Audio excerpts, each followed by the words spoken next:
High ping or lag in Apex Legends? You might be on the wrong server. Here is how to change it. First, launch Apex Legends and wait at the main title screen. Don't enter the lobby yet.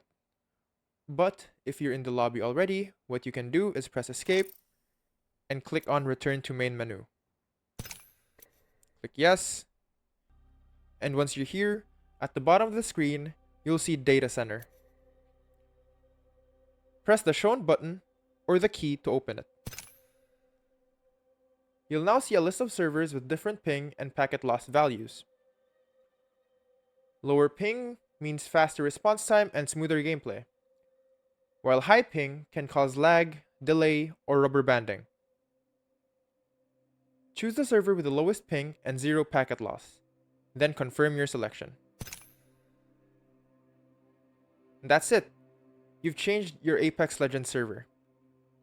If your server connection is still bad, you can also opt to use a VPN to help route a more stable connection.